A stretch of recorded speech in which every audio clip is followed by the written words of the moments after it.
Então, pessoal, chegou o grande momento, né, da noite, que o nosso objetivo realmente é a questão do nosso encontro, nosso bate-papo com o Alan Costa, né? Hoje ele vai falar de um tema super importante, é como construir empresas velozes e à prova de crise, né?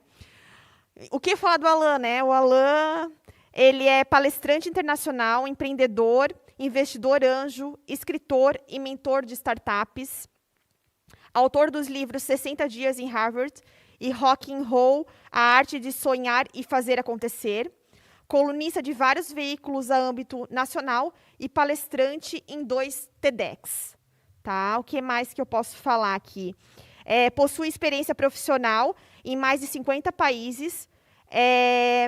Ele já realizou palestras no Brasil, América Latina, Estados Unidos, Europa, África e Ásia. Se eu ficar aqui falando do currículo todo, a gente vai passar a noite, né? Então, como o objetivo realmente é um bate-papo, então nós gostaríamos de chamar o Alan. Olá, Alan! Tudo Alan? bem que vocês estão aí? Tudo! Boa noite!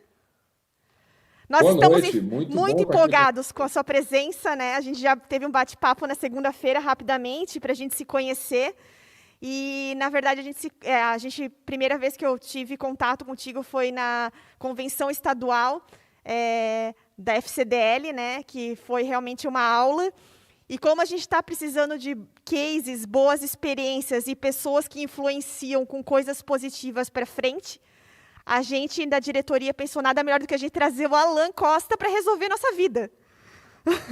Então, Alan, primeiramente, Que bom, agradecer imensamente. A gente está, na verdade, hoje em 3 diretores, mas nós somos em 8, né? Mas por uma questão realmente de cuidado, segurança, a gente precisa ser exemplo, né? Estamos com a máscara, distanciamento, direto aqui com o álcool gel.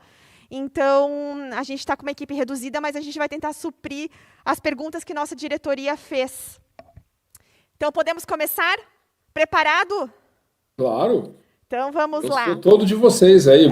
Usem-me e abusem-me. Então, tá. Vamos começar com a primeira pergunta, que tem tudo a ver com o nosso, realmente, o que a gente divulgou. Como construir empresas velozes e à prova de crise?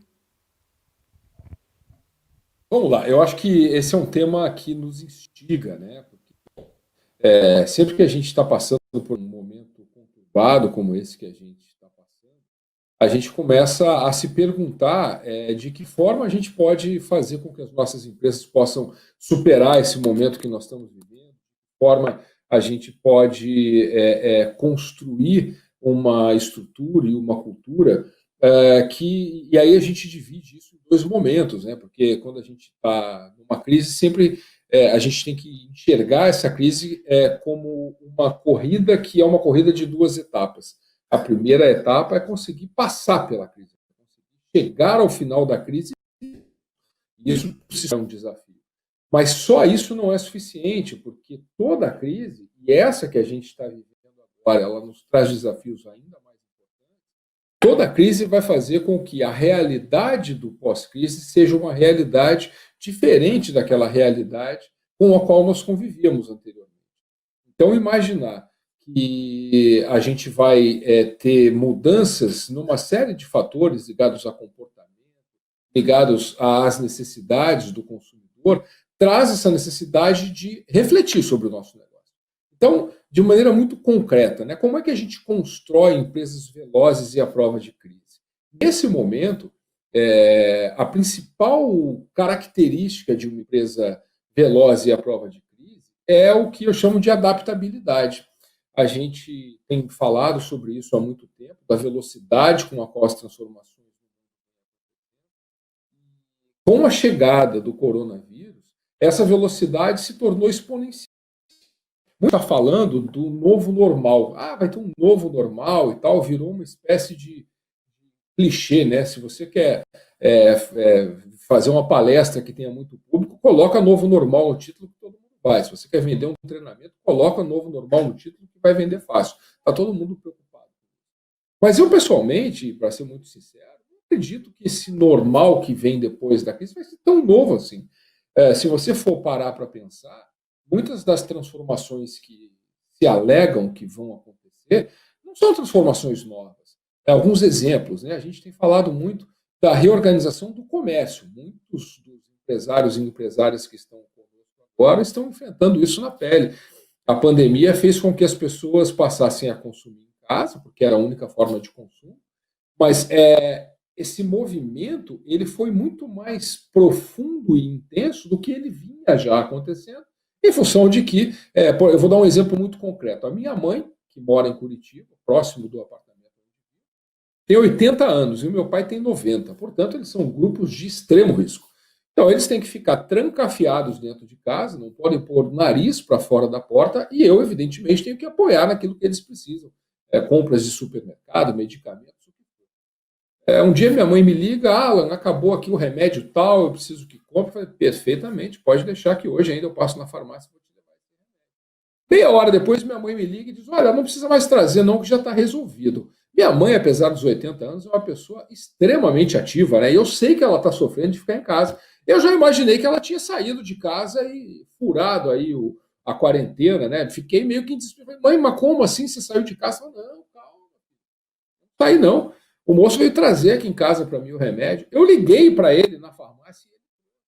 Ou seja, duas coisas relevantes. Primeiro, que minha mãe de 80 anos não precisou aprender a usar um aplicativo, um site de comércio eletrônico, mobile commerce, nada disso. Ela usou o meio mais trivial de se comunicar com alguém, que é o telefone, ligou para a farmácia e alguém levou o remédio para ela. Como consequência, a minha mãe, que nunca comprou uma agulha fora da farmácia, ela, pela primeira vez, aprendeu que as pessoas levam as coisas em casa para ela. Como consequência, ela nunca mais vai pôr o pé numa farmácia. É esse tipo de desafio, né, que se desdobra de várias formas, nós podemos falar disso depois, mas é esse tipo de desafio que o comércio vai enfrentar. Mas aí, quando a gente olha para o que vinha acontecendo no pré-pandemia, há quanto tempo nós estamos falando que o comércio tem que ser? Há quanto tempo nós estamos falando dos desafios dos meios digitais? Há quanto tempo nós estamos falando da necessidade de que o comércio entre de uma maneira muito efetiva nessa era da experiência? Ou seja, esse novo normal não é tão novo, ele apenas foi acelerado. Um mundo no qual nós estaríamos vivendo daqui a 4, 5 anos, talvez, ele chegou em 2 semanas. É a mesma coisa com educação, é a mesma coisa com home office, muita gente trabalhando em casa. Todas essas coisas já vinham sendo discutidas. Então, por isso que dentro desse contexto, a principal característica é o que eu chamo de adaptabilidade. As empresas vão ter que estar cada vez mais muito atentas a tudo o que está acontecendo à volta, para que elas possam se reorganizar rapidamente. E aí a gente pode desdobrar essa adaptabilidade em algumas características mais concretas. Por exemplo, eu tenho certeza que todo mundo que está agora ouve muito falar em startup. As startups, as startups. À parte todo o modismo também, muitas vezes envolvido nessa coisa de startup, essas empresas que tipicamente são empresas pequenas e que podem crescer muito rapidamente, elas têm uma característica que é extremamente importante para essas empresas adaptáveis desses novos tempos que podem se tornar cada vez mais imunes à crise, que é o fato de que as startups não conseguem investir muito tempo em fazer longos planejamentos. Por quê? Porque a mentalidade da startup é teste. Ela tem uma hipótese, ela conversa com o seu consumidor, ela avalia aquilo, ela vê como aquilo funciona, ela testa, ela vai, ela faz acontecer, ela aprende, ela volta, ela melhora o processo, ela melhora o produto, ela vai de novo ao mercado. Então, essa mentalidade startup é algo que as empresas que têm essa característica de adaptabilidade sabem usar muito bem. Uma outra coisa importante é o fato de que o eixo de poder ele já vem se transformando, de novo, isso não é novo, mas vai se consolidar no pós-pandemia. O que eu quero dizer com o eixo de poder? Antigamente, nós, empresários, e aí eu falo como empresário, tínhamos um poder muito maior porque nós configurávamos a oferta e o consumidor, muitas vezes, se adaptava a consumir aquilo que estava disponível para ele. Esse eixo do poder mudou. O poder foi definitivamente para a mão do consumidor e é ele quem determina o tipo de necessidade que ele tem para o qual eu tenho que estar pronto para atender, eu tenho que estar pronto para entregar aquilo que para ele é importante. Né? Uma outra característica de empresas à prova de crises e que são muito velozes é a aceleração no processo de digitalização. Nós temos falado também há muito tempo sobre transformação digital. Mas eu, às vezes, até uso essa expressão, numa espécie de brincadeira, né? Transformação digital é meio como sexo na adolescência. Quando nós chegamos à adolescência, nós todos fomos tolhidos por algo que nós descobrimos que existia, que era o tal do sexo oposto. E a partir desse momento, todo mundo só falava em sexo. O grande problema é que, embora todo mundo falasse, ninguém fazia. Poucas eram as pessoas que de fato praticavam aquilo que falavam. Com transformação digital é a mesma coisa. Então, depois da pandemia, com todo esse movimento de digitalização, não só no comércio, mas em tudo, né? Isso que a gente está usando aqui para fazer essa nossa plenária é um exemplo disso. Isso é um processo de digitalização. Em outros tempos, eu teria pegado um avião, um carro, eu teria ido para Jaraguá, nós estaríamos aí presencialmente conversando. Isso não quer dizer que isso não vai voltar a acontecer, mas nós estamos aprendendo que para determinadas finalidades, esse meio que nós estamos. Então, as empresas vão ter que aprender a usar digitalização, mas aqui tem uma observação importante. Não é só aplicar tecnologia a processos que tenham uma mentalidade analógica. Vou dar um exemplo concreto para entender. Eu sempre fui muito crítico com hotéis. Por quê? Porque quando você vai a um hotel, ou quando você ia a um hotel, porque agora faz tempo que a gente não pode ir por causa da pandemia, quando a gente ia a um hotel, tipicamente se estabelecia um contrato. O que era esse contrato? Eu, usuário do hotel, pago um valor para receber em troca um teto, uma cama e um chuveiro. Simplisticamente colocando, é mais ou menos isso. Só que nenhum hotel nos permitia, a nós consumidores, executarmos esse contrato sem colocar no meio do caminho um negócio que não tinha que estar ali. Esse negócio se chama ficha da Embratur. Todos vocês já passaram por isso. A gente chega no hotel à noite cansado, cansada, esgotado, viagem, carro, ônibus, avião, etc. E aí tudo que a gente quer é uma cama e um chuveiro. Mas o hotel só te dá isso depois de você preencher aquela maldita ficha. Geralmente manual, né? O cara te dá uma ficha e uma caneta mesmo. Você tem que preencher ali nome, CPF, RG, endereço, etc. e tal. E o que é pior, aquilo não serve para absolutamente nada, né? O cara não sabe para que ele vai fazer. Pensa comigo, né? Endereço? Será que o cara vai me mandar uma carta em pleno século XXI? Aquilo não tem razão de ser. Mas aquilo existe. E aí, de um tempo para cá, quando a gente chegava nos hotéis, eu que viajo muito, comecei a perceber isso. Os hotéis fizeram transformação digital. Eu estou colocando entre aspas de propósito. Por quê? Porque agora você não tinha mais que preencher a ficha no hotel. Você chegava no hotel e um atendente lá no balcão do hotel abria uma tela do computador dele e começava a te perguntar seu nome, seu CPF, seu RG, o seu endereço, de onde o senhor veio, para onde o senhor vai, o senhor veio de avião, o senhor veio de carro, e etc. e tal. Ou seja, o processo continua sendo ridiculamente burro, continua sendo um processo analógico. Só que agora colocou-se uma tecnologia, ou seja, de transformação digital, isso não tem nada. É o uso de tecnologia num processo que permanece sendo analógico. Enquanto isso, alguns hotéis entenderam o jogo. E estão fazendo o quê? A possibilidade de você fazer check-in com reconhecimento facial, por exemplo. Percebe a diferença? Aí a gente está falando de digitalização, porque a mentalidade mudou, o processo mudou, a gente reconfigurou isso de uma maneira que entrega um valor maior. Outra coisa importante, senso de urgência. As empresas que estão sobrevivendo, e muitas empresas estão crescendo. Eu sou sócio de uma empresa de segurança digital. No primeiro semestre desse ano, com 350 pessoas trabalhando em home office, nós crescemos 42% em faturamento na empresa. Ou seja, tem empresa que está crescendo. Né? Mas essas empresas têm senso de urgência, que se conecta com aquela primeira história que eu falei de você testar muito o mercado. Né? E aí isso funciona para a nossa empresa de 450. Isso funciona numa grande empresa, mas funciona melhor ainda no ambiente de uma pequena empresa. Porque a pequena empresa ela é capaz de ler o mercado com mais agilidade, ela é capaz de maior proximidade com os seus clientes, e ao ter essa proximidade maior, é capaz de perceber, de ouvir os sinais que estão sendo dados, depois nós podemos falar de alguns desses sinais, para poder configurar ofertas que caminhem nessa direção. Então a palavra-chave aí como eu disse, está muito ligada à questão de adaptabilidade. Essa adaptabilidade se desdobra nesse senso de urgência, na adoção de processos ágeis e na necessidade de realmente, além do discurso, colocar o consumidor no centro dessa história toda, porque ele passou a ser rei. E a gente tem que estar ouvindo esse consumidor para tentar entender e interpretar aquilo que ele precisa, para a gente configurar a nossa oferta para atender a esse anseio. O produto que a gente vende, ele não é mais a parte mais importante de toda essa equação. A parte mais importante dessa equação é aquilo que eu tenho capacidade de fazer para configurar uma oferta, independente de ser o produto que eu já vendi ou não, para atender a esse novo consumidor e a essa necessidade. Eu acho que é mais ou menos essa a configuração dessa empresa ágil, dessa empresa à prova de crise, e que está dando exemplo, como eu citei alguns aqui, de como que a gente pode prosperar nesse período de crise e principalmente aproveitar o mar de oportunidade que eu tenho convicção que vai surgir depois que essa pandemia passar. Chico aqui, eu tô lutando aqui com a minha máscara, porque toda vez que eu falo embaça o meu óculos, né? Eu acho que é um fenômeno que tu deve enfrentar. Sei como é, também. Chico, eu sei como é. Nós estamos com um pequenininho problema técnico. Às vezes a tua voz, ela não sai, ela fica bem baixinha, daqui a pouco ela volta. É de vez em quando, mas acontece. Aí eu não sei se é a conexão ou é o teu microfone. Talvez testar o microfone, porque a conexão não tem como mudar. Não, a conexão está bastante boa. Eu estou com um link de 160 MB de upload aqui.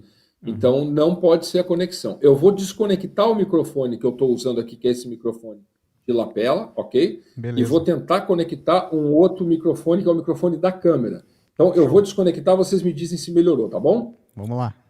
Como é que está a minha voz agora? Melhor ou está pior? Não, tá ótimo. Eu acho que a gente faz essa experiência aí e vamos adiante, né? Então eu vou tentar usar esse microfone que está aqui na minha frente, que é o microfone da câmera, e aí se tiver qualquer problema, vocês me gritam aqui e me sinalizam, tá bom? Eu hoje sei usar Google Meet, sei usar Zoom, sei usar Teams, eu sei usar qualquer aplicativo de transmissão, porque eu já fiz reunião em todos eles. Então a pandemia é um aprendizado, né? A gente digitaliza, não é só o comércio, não é só as empresas, né? Que eu ia dizer o seguinte, né? Tu estava falando de digitalização. O CDL está, inclusive, com uma campanha, né, de digitalização no varejo, porque a gente entende que o comércio em si ele deve acompanhar essa mudança, né? E principalmente a gente que não mora numa grande capital, a gente normalmente tem um delay entre a inovação chegar do que uma capital grande que tem daqui a pouco um acesso à tecnologia mais cedo, né? Então a gente está com esse movimento justamente para incentivar os comércios locais a terem acesso a mais informação sobre tecnologia, né? E a tua participação aqui, inclusive, é uma parte desse capítulo, né? Para a gente incentivar isso, né? E acho que seguindo com relação ao consumidor, né? Que você estava falando agora, né? Como é que tu imaginas que vai ser o comportamento do consumidor agora, né, durante e principalmente no após-pandemia aqui, porque ele com certeza não vai ser o mesmo, né, Alan? E aí eu queria ouvir um pouquinho da tua opinião de como vai ser o comportamento do consumidor. Francisco, você tem toda a razão. O comportamento não vai ser o mesmo e aí a gente chega no ponto que eu acho que fundamentalmente vai se transformar. Eu falei na minha primeira resposta sobre essa ideia do novo normal, que eu acredito que não é tão novo assim, em termos de tendências, em termos de transformações no ambiente de negócio. Agora, seguramente nós vamos ter um novo consumidor.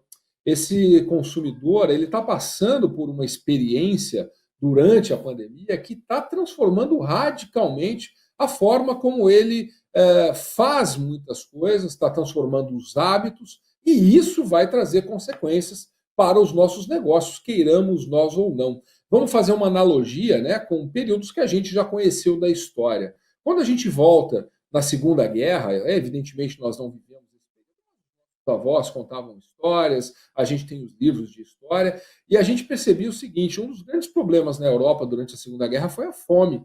As pessoas não tinham o que comer.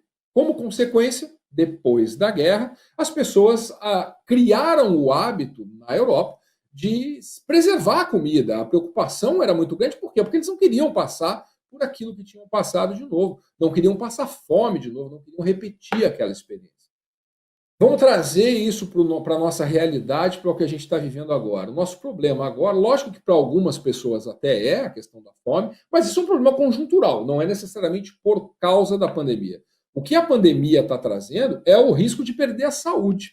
A gente adquiriu a consciência de que o único lugar seguro, realmente seguro, é em casa, e se a gente colocar o nariz para fora, a gente passa a correr risco.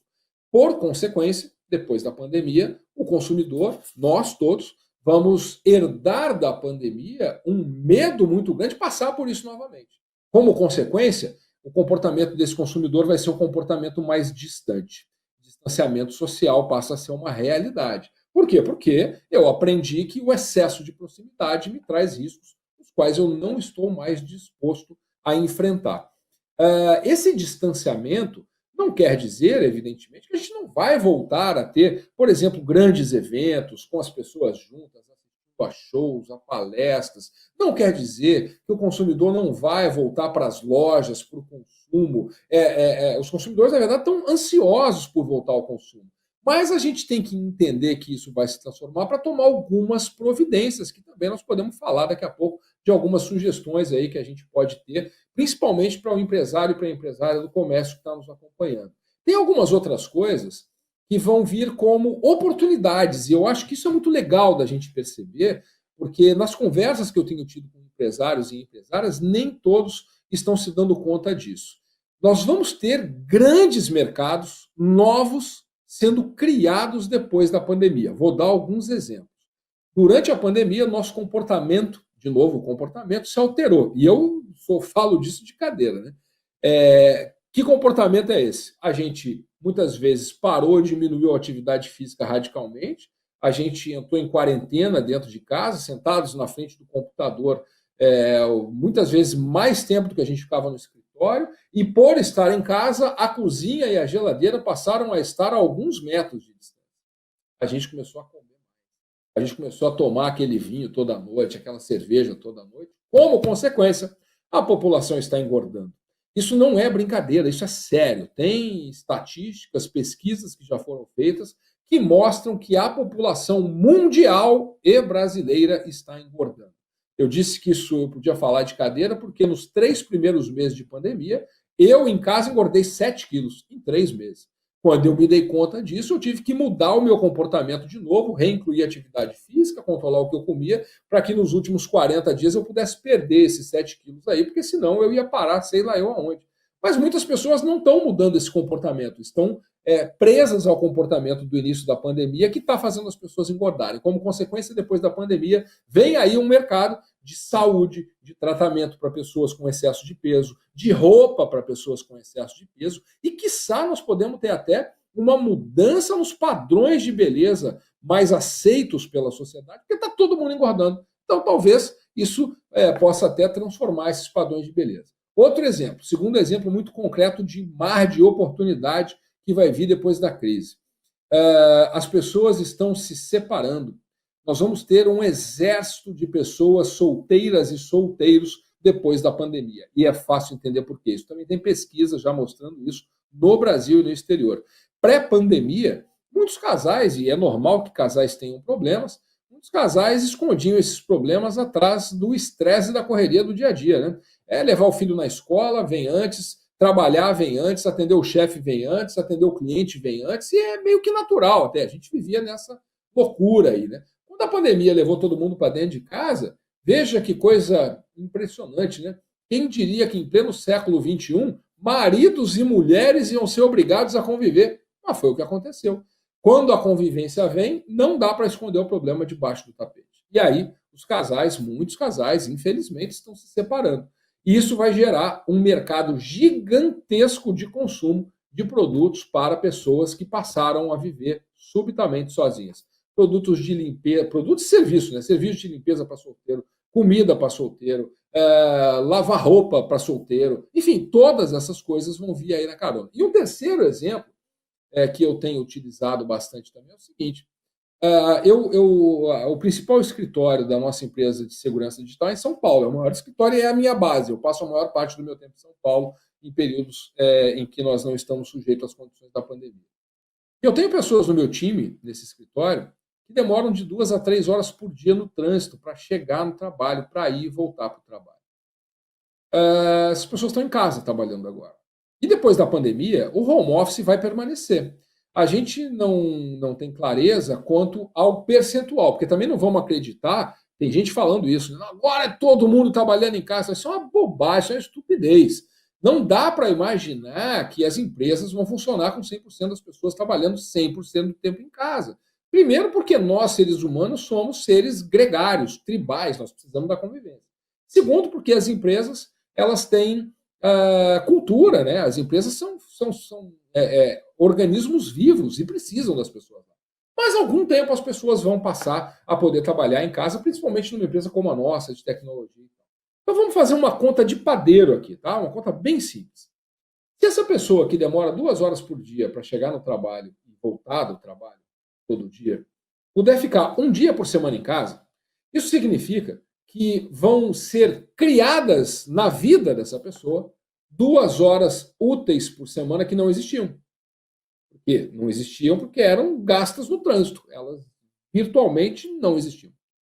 Se nós estamos falando de 2 horas por semana, se ela passar só um dia trabalhando em casa, nós estamos falando de 8 horas por mês. Nós estamos falando de 96 horas por ano. São 96 horas úteis que essa pessoa vai usar para fazer o quê? Consumir. Consumir o quê? Qualquer coisa. Produtos, experiências, restaurante, shopping, qualquer forma de entretenimento entregue para essa pessoa. E aí o empresário e a empresária que está nos ouvindo pode pensar, mas esse pessoal aí é em grande centro e tal, Jaraguá não vai ter isso, né? As pessoas não gastam 2 horas no trânsito, né? Mas se a gente tiver essa mentalidade, a gente já está começando errado também. Por quê? Porque a internet e as formas de digitalização destruíram as fronteiras. Hoje não interessa se você está em Jaraguá do Sul, se você está em Florianópolis ou em São Paulo. O seu mercado, se você conseguir passar por esse processo de digitalização, e eu sei que o CDL está ajudando com isso, porque assisti aqui as apresentações anteriores, então se você ainda não faz parte dessa iniciativa, corra para fazer, porque esse é o caminho, não há retorno desse caminho. Se você se digitaliza, o teu mercado passa a ser um mercado virtualmente nacional ou até global, dependendo daquilo que você entrega. Então, essas transformações nos hábitos das pessoas durante a pandemia, maior distanciamento social, as pessoas estão comendo mais, as pessoas estão ficando mais ansiosas, as pessoas vão ter receios depois, isso impacta diretamente no nosso negócio, né? O nosso comércio como um espaço que recebe pessoas, vão gerar esse tipo de desafio, mas eu sempre gosto de ressaltar o seguinte, esses desafios todos estão disfarçados aí de problema, mas no fundo eles são oportunidades, se a gente conseguir olhar para eles com esse viés. Sempre, como eu disse lá no começo, quando eu falei das empresas ágeis, de conectar aquilo que eu sou capaz de fazer com uma necessidade nova que esse novo consumidor passa a ter.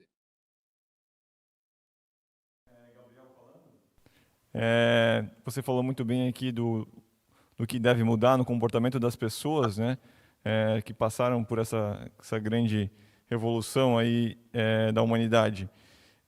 Na sua opinião, né? Minha pergunta vai agora: como que as empresas têm que se adaptar, né? As que não se adaptaram ainda, eu acho que a adaptação aqui é contínua, né?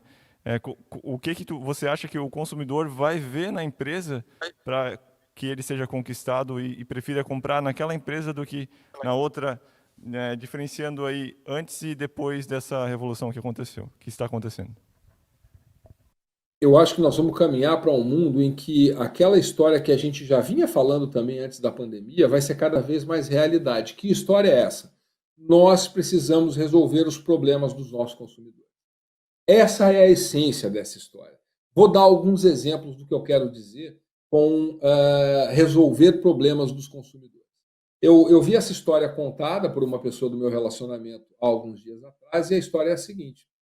A pessoa é um homem, ele se esqueceu, aliás, como a maioria de nós, homens esquecidos, que diminuímos a importância daquelas datas verdadeiramente importantes, né? Como, por exemplo, o aniversário das nossas companheiras, das nossas mulheres. E esse cara se esqueceu, né, deixou passar, e quando ele se lembrou, era a véspera do aniversário da mulher dele. Estamos em pandemia, comércio fechado e tal, como é que ele vai resolver? Simples, eu vou para a internet.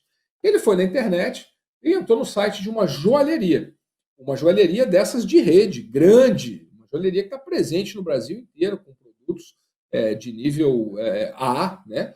E entrou lá e o site dessa joalheria era sensacional.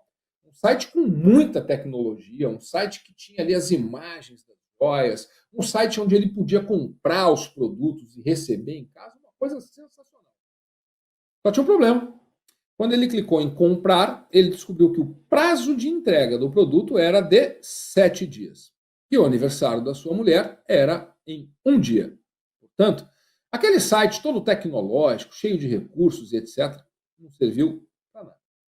Ele saiu do site da joalheria e entrou no site da Vitor Hugo, que é uma marca que imagino que todos vocês e todas vocês devem conhecer. Então, no site da Vitor Hugo, eles deparam com um site muito mais simples do que o site daquela joalheria. Por exemplo, não tinha lá, segundo ele, um comércio eletrônico, todo cheio de sofisticação e tudo mais. Mas tinha lá um lugar onde ele podia procurar a loja mais próxima do lugar que ele estava. Essa pessoa mora em Belo Horizonte, ele descobriu lá que no shopping próximo da casa dele tinha uma loja da Vitor Hugo. E ao clicar nessa loja próxima da casa dele, tinha lá um número de WhatsApp. Ele pegou o número do WhatsApp e mandou um WhatsApp. Olá, eu sou aqui, estou querendo comprar um presente para minha mulher e tal. Uma vendedora do outro lado atendeu esse WhatsApp e começou a conversar com ele. Ele disse o que queria, ela foi lá, fotografou vários produtos de vários ângulos diferentes, ele escolheu aquele que ele queria e ele perguntou, tudo bem, eu gostei desse aí, quero comprar esse, mas como é que faz? O aniversário da minha mulher é amanhã. E a vendedora respondeu, não tem problema. Se é esse o produto que o senhor deseja, em 30 minutos, um motoboy estará na sua casa, levando o produto embrulhado para presente, junto com a maquininha do cartão de crédito, para o senhor poder pagar o produto.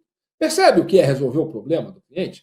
Não adianta ter um monte de tecnologia, um monte de sofisticação, se isso não entregar o que o cliente precisa na hora que ele precisa. Se a gente não conseguir interpretar aquilo que ele precisa, entregar isso que ele precisa.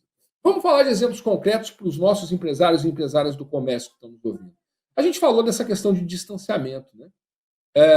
O consumidor vai precisar disso. Isso está muito ligado à sensação de segurança, porque eu falei na pergunta anterior, a gente, durante a pandemia, aprendeu que o único lugar seguro que a gente tem é em casa. E sair de casa automaticamente pressupõe risco. Portanto, como é que eu vou conseguir atrair esse consumidor para o meu comércio, para o meu estabelecimento de serviço, para qualquer tipo de estabelecimento em que as pessoas precisam ir até lá? Antes de qualquer coisa, eu tenho que dar para esse consumidor a sensação de que ele está num lugar tão seguro quanto a casa dele. Isso vai ser absolutamente determinante. Um outro exemplo de algo que a gente já vinha falando no pré-pandemia, que vai se consolidar mais, é que, com todo esse movimento das pessoas aprendendo a consumir pela internet, se eu tenho um estabelecimento físico, a única razão pela qual alguém vai sair de casa para vir no meu estabelecimento é para consumir experiência. Porque para consumir produto, para saber se é mais barato, aonde é o mais barato, a internet é muito mais fácil. Essa é uma realidade, eu não estou fazendo juízo de valor dizendo que isso é bom ou ruim, mas é como o mundo vai passar a funcionar, já vinha passando, na verdade. Então, se eu sou um empresário, uma empresária do comércio, de novo, eu estou conectando sempre na essência de tudo que eu estou falando, que é resolver o problema desse consumidor. Como é que eu resolvo o problema desse consumidor, que é, se eu vou sair de casa, eu quero ir a um lugar seguro, eu quero ir a um lugar que me dê uma experiência de consumo. Criando uma experiência de consumo. E aí eu não vou mais poder criar uma experiência de consumo como algumas lojas faziam, né? Botando um monte de gente lá dentro, gente apinhada saindo pelo lado dentro, não vai mais funcionar. Então, na essência, a resposta a essa pergunta é: resolva o problema do seu cliente, do seu consumidor. Vai fazer esse cliente, esse consumidor, escolher você e não o seu concorrente, esteja esse concorrente aonde estiver, é a percepção que ele tem de que você entende o problema dele e que você está contribuindo para resolver esse problema.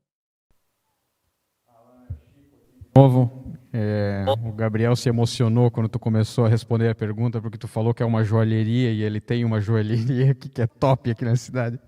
Ele falou, meu, que legal, meu ramo. Ficou todo louco aqui.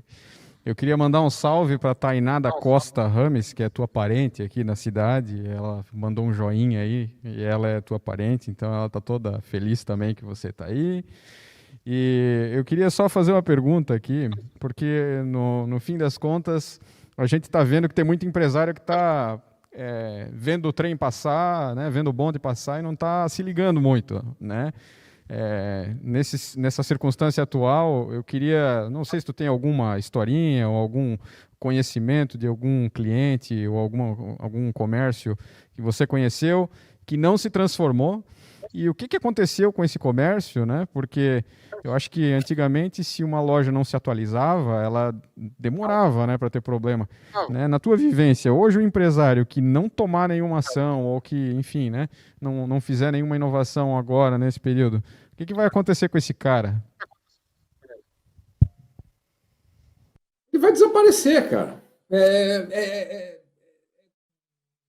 triste falar assim, mas é a realidade. A gente está vendo, de novo, né? Tem exemplos de um lado e tem exemplos de outro. A gente está vendo aí um monte de empresa fechando, um monte de empresa quebrando, um monte de empresa desaparecendo, um monte de emprego sendo perdido.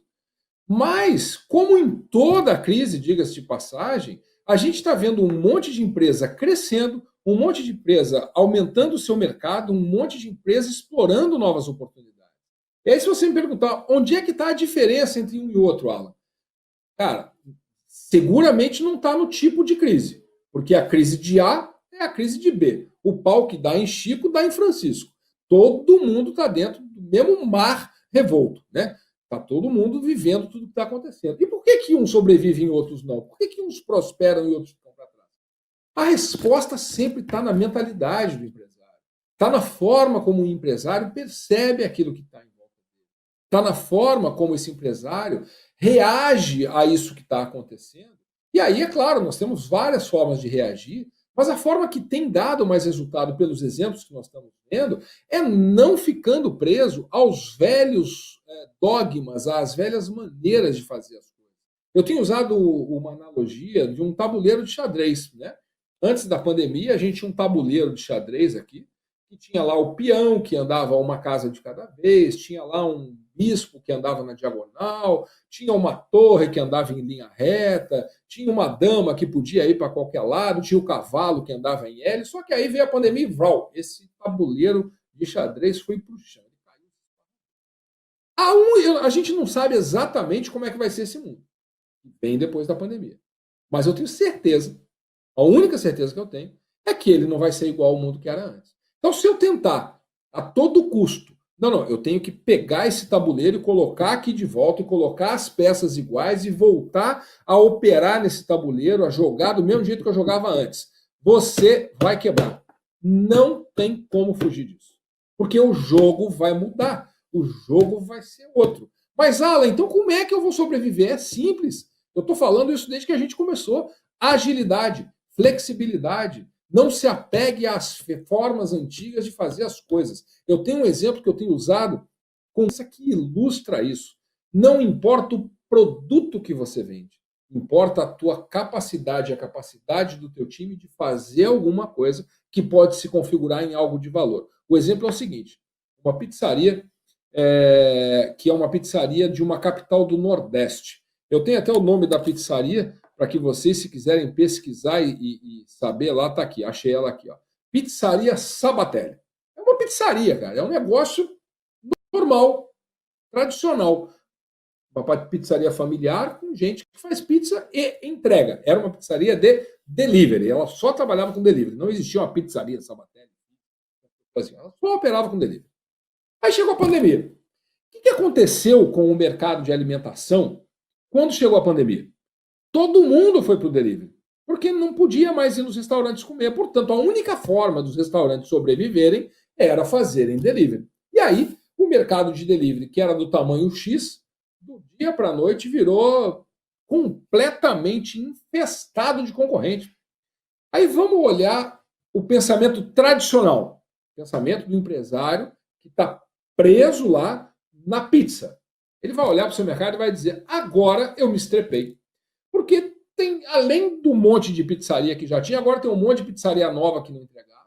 E agora tem um monte de restaurante italiano que não entregava. E agora tem um monte de restaurante japonês. E eu tô morto, porque eu não vou conseguir competir com esse monte de gente que entrou nova aqui. Minha lucratividade vai diminuir, meu faturamento vai se reduzir e eu vou quebrar.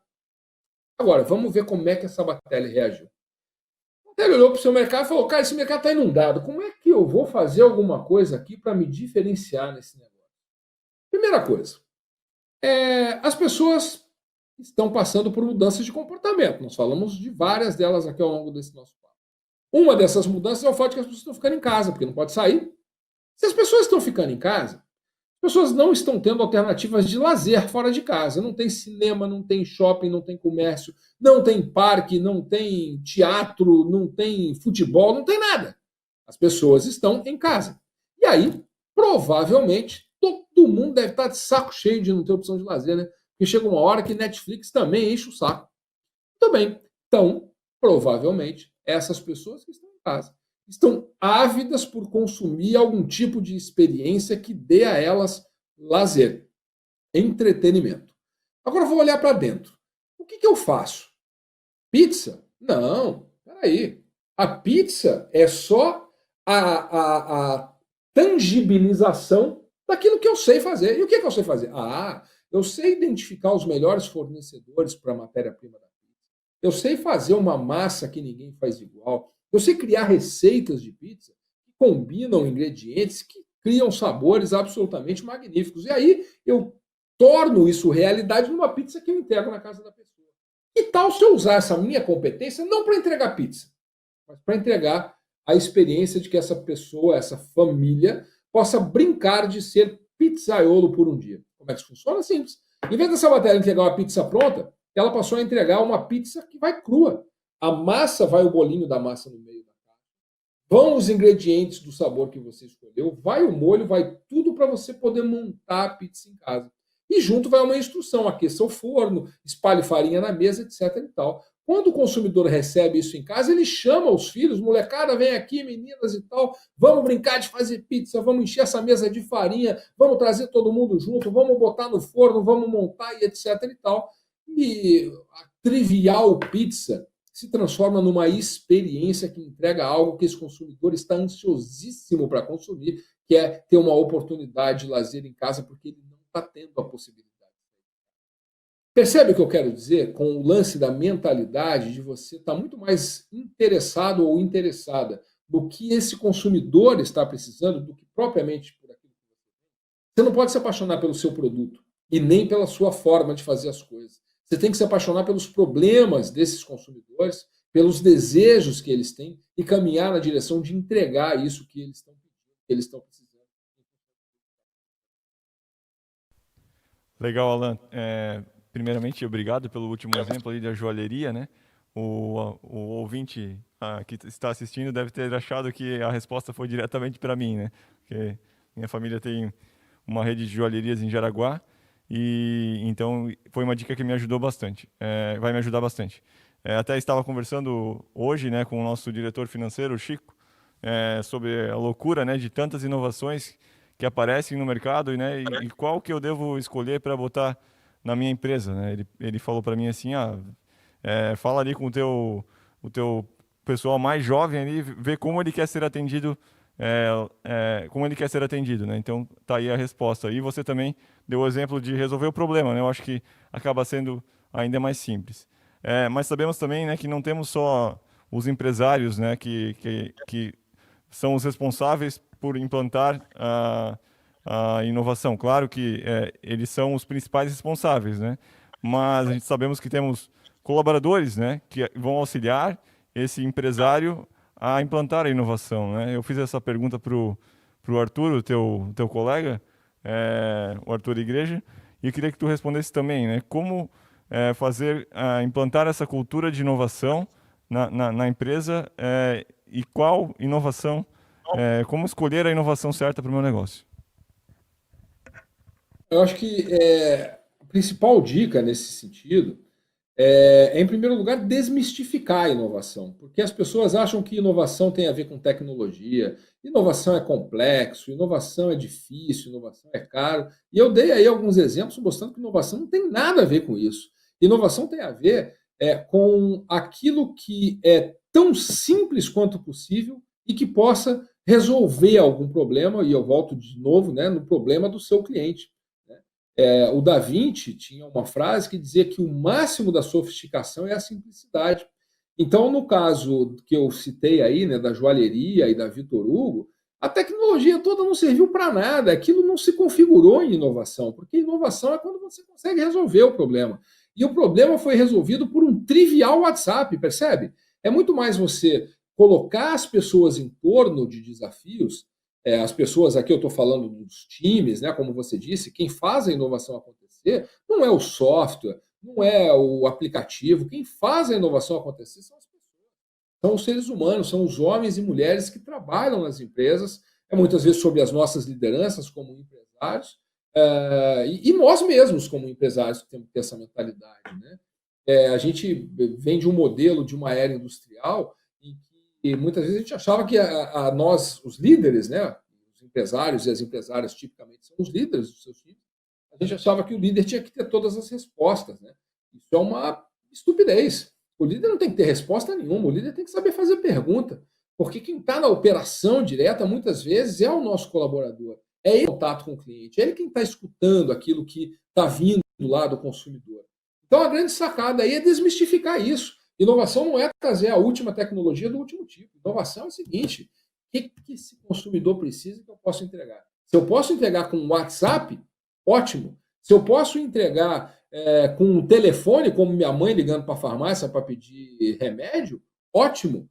Então, acho que o segredo é esse, é ser simples. Inovação é aquilo que funciona para gerar nota fiscal. Eu gosto muito dessa definição também. As pessoas me perguntam, o que é inovação para você? Inovação é gerar nota fiscal, cara. Se não gerou resultado, é hobby, é viajação na maionese, é qualquer outra coisa. Inovação tem que ser aplicável, tem que ser ali no cotidiano, no dia a dia, e isso sempre está associado à questão de modelo mental, à questão de como a gente enxerga o mundo, à questão de mentalidade e do como a gente consegue fazer essas conexões. Eu acho que essa é uma grande habilidade do inovador, fazer conexões entre as coisas que eu sei, que eu conheço e que eu tenho de recurso, com aquilo que o consumidor deseja lá na ponta. É muito mais fácil do que parece. Não precisa complicar, tem que ser simples.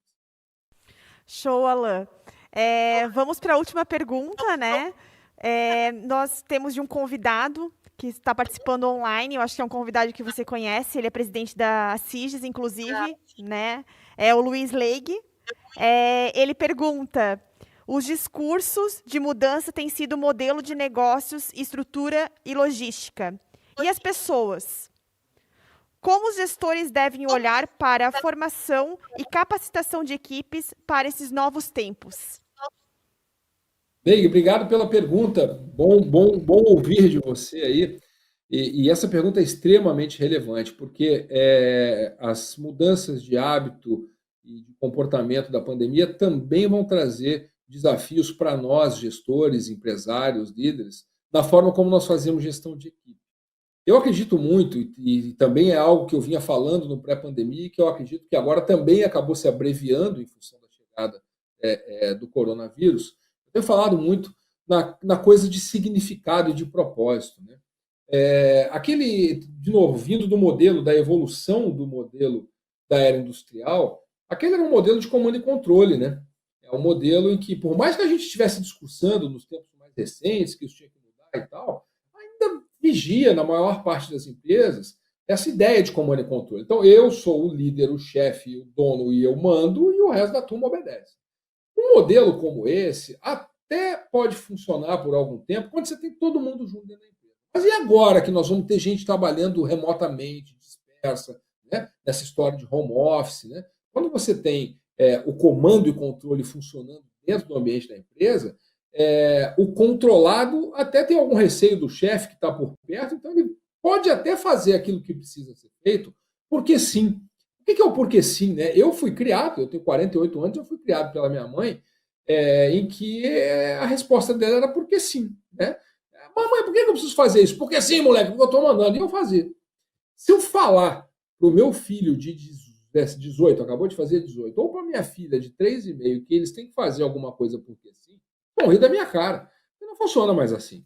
A coisa é estabelecida no diálogo, a coisa é estabelecida na razão para que alguma coisa seja feita. Se a gente levar esse raciocínio para o ambiente das nossas empresas, funciona do mesmo jeito. As pessoas não vão mais fazer o que precisa ser feito porque sim. As pessoas vão fazer aquilo que precisa ser feito se elas acreditarem no que elas estão fazendo. Em segundo lugar, se elas conectarem isso com algo que é maior do que elas, com algo que dê motivação. Eu chamo isso de tesão. As pessoas têm que ter tesão para sair da cama. Imagina uma pessoa que está trabalhando em home office, que motivação ela vai ter para sair de casa, para sair da cama para fazer o que tem que fazer? fazer, se não tem ninguém fiscalizando, se não tem ninguém monitorando, vou dormir mais um pouco, pô, depois eu levanto para fazer essa porcaria. As pessoas têm que entender e conectar isso, que elas são parte de algo que é maior, de algo que tem uma razão para existir. E aí eu vou usar de novo o exemplo da joalheria, você vai gostar de novo do meu exemplo aí, porque eu sempre digo, de uma maneira muito concreta, que quem vende joia pode enxergar isso de duas maneiras. A primeira maneira é enxergar que eu saio da cama todo dia para vender joia. E eu acho que isso é uma desgraça. Por quê? Porque quem sai da cama de manhã para vender joia, via de regra, desperdiça a sua vida atrás de um balcão aonde ela passa os seus dias trocando pedra e metal por papel. Tá certo? O papel pode ser eletrônico, cartão de crédito, mas é isso. Dinheiro em troca de metal e pedra. Eu dou o metal e a pedra, pego o seu dinheiro. Uma existência que carece de significado. Mas quem trabalha no mercado de comércio de joias pode enxergar a sua existência de uma maneira completamente diferente. O que eu quero dizer com isso? Por que mulheres compram joias? Mulheres compram joias para se presentear, para se sentir. Enfim, uma mulher compra uma joia para se sentir mais feliz. Por que homens compram joias? A gente sabe até que tem duas razões. Né? A primeira é porque fez alguma bobagem muito grande, precisa consertar, às vezes acontece. Mas, via de regra, um homem compra uma joia para fazer a mulher que ele ama feliz. Portanto, mulheres compram joias para se fazerem felizes. Se homens compram joias para fazer mulheres felizes, as pessoas compram joias por uma única questão: serem felizes. Que tal se eu, como vendedor de joia, percebo que todo santo dia eu tenho a oportunidade de sair da cama para ter a chance de, ao longo daquele dia, fazer alguém mais feliz? Vocês acham que vale a pena sair da cama por causa disso, sim ou não? Eu tenho certeza que vale a pena sair da cama. Isso é o que eu chamo de propósito. Às vezes a gente vê o pessoal falando de propósito como se fosse um negócio meio intangível, né? Meio gasoso, tem que conectar com o infinito e além, com o éter, com coisas místicas. Isso é uma bobagem. O propósito é isso. Por que eu vendo joia? Cara, eu vendo joia porque isso faz gente feliz. Quando eu vendo uma joia para alguém, essa pessoa fica feliz. E isso me faz feliz. Isso é bacana. Eu tenho uma razão para existir nesse mundo, além de levantar todo dia de manhã para receber um salário no final do mês. Então, desculpem pela resposta longa, mas é um tema que me apaixona. Eu acho que a gestão de pessoas nesse novo momento que a gente vai viver, nesse novo mundo aí, com esses novos comportamentos, novas atitudes, obrigatoriamente vai ter que passar pela nossa capacidade como líderes de criarmos significado para aquilo que as pessoas fazem, para que elas se engajem, porque vejam nisso uma possibilidade de elas próprias serem mais felizes e estarem dentro de um contexto que faz alguma diferença no mundo que está à nossa volta. É como eu vejo essa questão. Obrigado pela pergunta, Leila. Eu adoro falar disso. Show, Alan. Na verdade, tem tudo a ver, né, com questão de propósito, a questão de cultura, né, criar uma cultura para o negócio, porque isso realmente deixa as pessoas felizes para que elas consigam propagar, né? A gente foi até eu e o Chico para a NRF e foi se falado muito, né, das empresas aproveitarem o storytelling, né, a história do seu negócio, engajarem a equipe em relação a isso, né? Conseguirem conectar com situações além do que realmente é o negócio. Foi o exemplo do que tu falou da questão da joalheria, né? Eu gostaria de falar, só que assim, tudo que tu falou hoje tem conexão direta com os pilares, né, da nossa gestão, que foi o que eu conversei contigo, inclusive, na segunda-feira, né, que o primeiro pilar é a questão da experiência, né? O tempo todo tu comentou a importância de ter uma boa experiência, o exemplo qual que foi a loja? Vitor Hugo. A Vitor Hugo, né? Não foi a Vitor Hugo, né? Foi a Vitor Hugo? Foi a Vitor Hugo, o exemplo da Vitor Hugo, que tu deu a questão da experiência, realmente da pizzaria, que foi causada uma experiência inusitada, né? Da família de chegar, de fazer. Então, causar uma boa experiência, né? Isso foi falado muito bem. A parte de fricção, né? Tudo que é chato, né? Que foi o exemplo do site da joalheria, do que tu comentou, criou uma fricção, um problema. E eu falo muito para os associados, né? A gente tem que ver tudo que é chato, tenta automatizar, tenta minimizar o ponto de fricção e tenta ter o máximo de experiência. Isso na NRF também foi comentado muito, a questão de a gente ter tempo para conversar com o cliente. A gente não está tendo, a gente está criando tanto processo que a gente acaba esquece que o mais importante é o momento da conexão com o cliente. Então, o pilar experiência tem tudo a ver com o que a gente está querendo trazer para os nossos associados. A parte de inovação, né? Então, a gente está querendo mostrar que com situações simples, como você deu o exemplo do WhatsApp, de uma entrega, de ser rápido, em 30 minutos está ali, tá com a questão da maquininha. Então, a questão da inovação são nos pequenos detalhes, né, que a gente tem que começar a fazer, e o desenvolvimento, né? A gente não consegue dar um passo à frente se a gente não tiver o tempo todo se desenvolvendo, buscando alternativas, e é isso que a gente não adianta, né? A gente está na era da inovação, quem não quer realmente estar o tempo todo buscando vai ficar estagnado.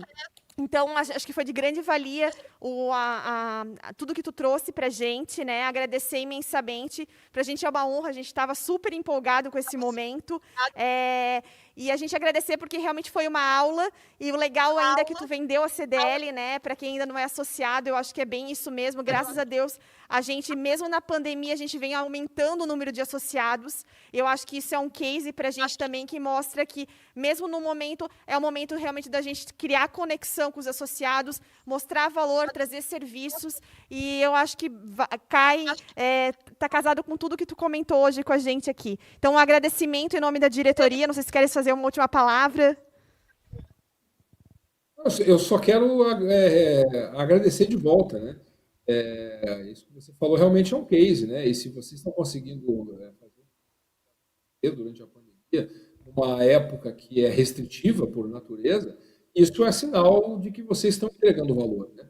E eu me sinto privilegiado de estar aqui podendo dar uma contribuição nesse sentido. Bacana estar com vocês. Contem sempre comigo aí, é sempre muito bacana obrigada, poder inclusive conversar com vocês. a gente está no novo formato, né? As plenárias online, a gente vê que funciona, inclusive um dos diretores a gente mudou na pasta, que é diretor de inovação, então tá vindo bastante coisa aí, a gente tem que dar exemplo, né? Não é porque está à distância ou porque estamos na pandemia que a gente tem que parar o que realmente a gente precisa para trazer para os associados. Então, Alan, muito obrigada mais uma vez, e a gente permanece à disposição, vamos nos falando. Maravilha. Obrigado por Obrigada. tudo aí. Um abraço a todos, então. Valeu. Tá bom. Tchau, tchau.